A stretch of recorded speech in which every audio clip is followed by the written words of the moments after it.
என்னுடைய கேள்வி, நீங்க பாஜகவிலிருந்து வெளியே வந்துட்டீங்க, இன்னைக்கு வி த லீடர் அப்படிங்கிற ஒரு இயக்கத்தை தொடங்கிட்டீங்க. ஆனா இருந்தாலுமே பாஜகவினுடைய பின்புலத்திலிருந்து இயங்கிக் கொண்டிருக்கிறீர்கள் அப்படிங்கிற ஒரு கூற்று இருக்கு. இதுக்கு என்ன சார் சொல்றீங்க? விமர்சனம் உண்மைதான். அது நேர்மையான ஒரு நாணயமான ஒரு விமர்சனம் தான். தப்பா சும்மா யாரோ சொல்லணுமேன்னு சொல்லல, எல்லோருக்கும் அது இருக்கும். ஏன்னா இன்னைக்கு நம்ம உலகத்தில் நீங்க நடந்து போனா கூட ஒரு தாரையை விட்டுட்டு தான் போறீங்க. ஸோ நீங்க எங்க இருக்கீங்கிறது உங்க கால் தாரையை பார்த்து கண்டுபிடிச்சலாம், அண்ணன் அங்கதான் இருக்காரு அப்படின்னு. அதே போல நானும் ஒரு தாரையை விட்டுட்டு தான் வந்திருக்கேன்.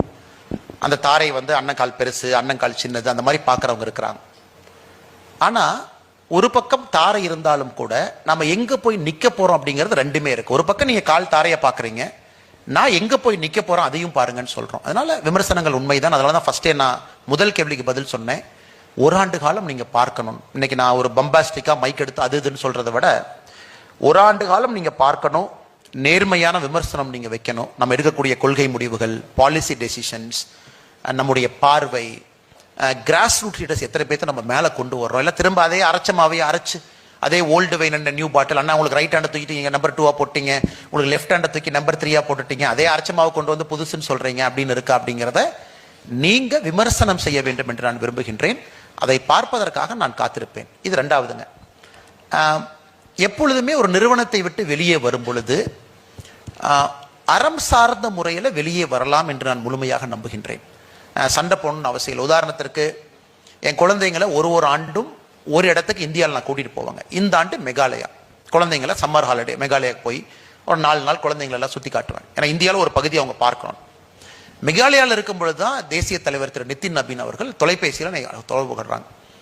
ஏன்னா நம்மள நீ எதுக்கும் வர்றதில்லை, அந்த ஃபோனே பேச மாட்டா, இப்போதான் ஃபர்ஸ்ட் டைம் நான் சொல்றதுங்க, நீ ஃபோனே எடுக்க மாட்டா, எங்க இருக்க வந்து என்னை பாரு அப்படின்னா. இல்லை சார், நான் மெகாலயாவில் இருக்கேன், குழந்தைகளுக்கு ஆனுவல் ஹாலிடே அவங்கள சுற்றி பார்க்க கூப்பிட்டு வந்திருக்கேன்.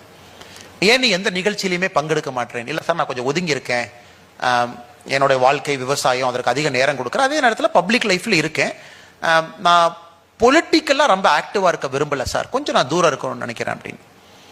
நீ உடனே கிளம்பி நீ பார்க்கணும்னார். இல்லை சார், நான் அப்புறம் பார்க்க. இல்லப்பா, நீ இப்படியே சொல்ற பாரு.